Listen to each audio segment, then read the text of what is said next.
L'océan Pacifique couvre un tiers de notre planète. Sa surface dépasse celle de toutes les terres émergées réunies. Et pourtant, nous en savons moins sur lui que sur la surface de Mars. Nous rêvons d'explorer des mondes lointains, des océans sous la glace d'Europe, des planètes perdues dans l'obscurité cosmique. Mais le lieu le plus extraterrestre de la Terre n'est pas dans l'espace. Il est ici, sous des kilomètres d'eau, là où la lumière disparaît totalement. Un monde où la pression écrase l'acier, où l'eau jaillit à des températures extrêmes, où la vie existe sans soleil. Des créatures qui brillent dans le noir, qui n'ont pas d'yeux, qui semblent appartenir à une autre planète. Si nous les découvrions ailleurs, nous parlerions d'extraterrestres. Mais elles vivent déjà ici, dans le Pacifique. Aujourd'hui, nous descendons dans le véritable monde alien de la Terre. À plusieurs milliers de mètres sous la surface du Pacifique, la lumière cesse d'exister.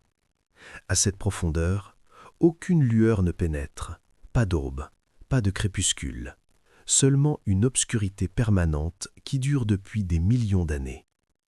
La pression dépasse 300 fois celle de la surface. Chaque mètre supplémentaire écrase un peu plus tout ce qui descend. La température de l'eau avoisine le point de congélation.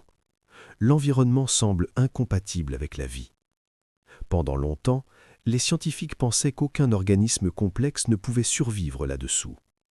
Puis, en 1977, une expédition océanographique a bouleversé cette certitude. En explorant une dorsale océanique du Pacifique, des chercheurs ont observé quelque chose d'inimaginable. Des colonnes d'eau noire s'élevant du plancher océanique, comme des volcans sous-marins. Ces structures, appelées fumeurs noirs, projettent des fluides surchauffés chargés de métaux et de substances toxiques. L'eau qui en sort peut dépasser 350 degrés. Dans un environnement glacial, ces cheminées créent des oasis brûlantes. Et autour d'elles, la vie explose. Des vers tubicoles géants, pouvant atteindre plus de 2 mètres, dépourvus de bouche et d'estomac, survivent grâce à des bactéries vivant à l'intérieur de leur corps. Des crabes blancs, presque fantomatiques, se déplacent lentement sur le sol minéral. Des crevettes aveugles détectent la chaleur plutôt que la lumière. Des poissos aux formes disproportionnées évoluent dans ce noir total. Mais le plus incroyable, ce n'est pas leur apparence, c'est leur source d'énergie. À la surface, presque toute la vie dépend de la photosynthèse.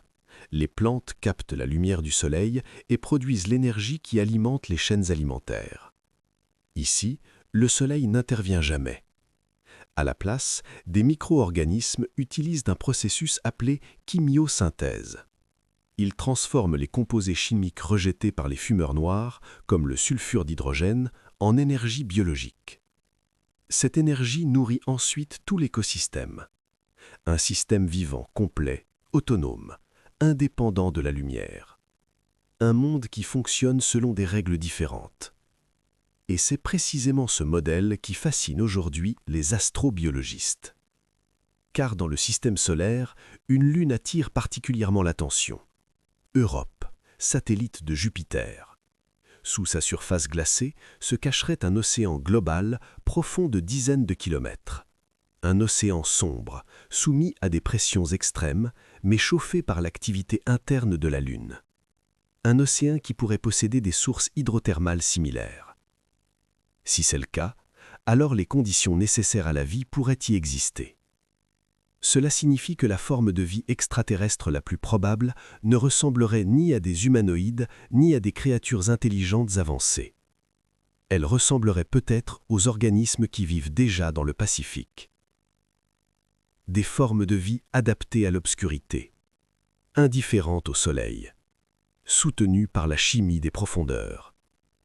Plus nous explorons ces écosystèmes, plus une hypothèse gagne de terrain.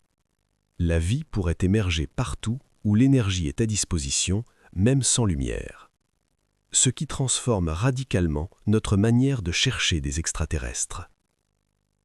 Peut-être que le premier monde alien que nous avons découvert n'était pas une planète distante. Peut-être qu'il se trouvait déjà sous nos océans. Et peut-être que ce que nous appelons extraterrestre n'est en réalité qu'une autre manière d'être vivant. Nous avons toujours levé les yeux vers le ciel en cherchant une réponse. Nous avons construit des télescopes, envoyé des sondes, imaginé des civilisations au-delà des étoiles. Mais peut-être que la plus grande révélation ne se trouve pas dans l'immensité du cosmos. Elle se trouve dans l'obscurité de nos propres océans. Au fond du Pacifique, la vie a prouvé qu'elle n'a pas besoin de lumière pour exister. Elle n'a pas besoin de chaleur solaire, elle n'a pas besoin de conditions idéales. Elle a seulement besoin d'énergie. Et là où il y a de l'énergie, la vie trouve un chemin. Ce que nous appelons extraterrestre n'est peut-être pas rare. Peut-être que nous cherchons simplement avec les mauvais critères. Si un monde peut prospérer dans l'obscurité totale, sous une pression écrasante, alimentée par la chimie des profondeurs, alors combien d'autres mondes dans l'univers pourraient faire la même chose? Peut-être que l'océan Pacifique n'est pas seulement un mystère terrestre. Peut-être qu'il est un miroir, un aperçu de ce que la vie peut devenir ailleurs. Et peut-être que, avant de découvrir des extraterrestres dans l'espace, nous devrions comprendre ceux qui vivent déjà ici, dans le silence, dans l'obscurité, dans le monde alien de notre propre planète. Nous avons cartographié les étoiles. Nous avons envoyé des sondes au-delà de notre système solaire. Nous avons photographié des galaxies à des millions d'années-lumière. Et pourtant, sous la surface tranquille de notre propre planète, il existe un monde que nous n'avons presque pas vu. Un monde sans lumière, sans repères, sans présence humaine durable. L'océan profond n'est pas seulement un environnement extrême, c'est une frontière silencieuse, froide, immense. Chaque descente vers les abysses est un rappel brutal. Nous ne sommes pas maîtres ici.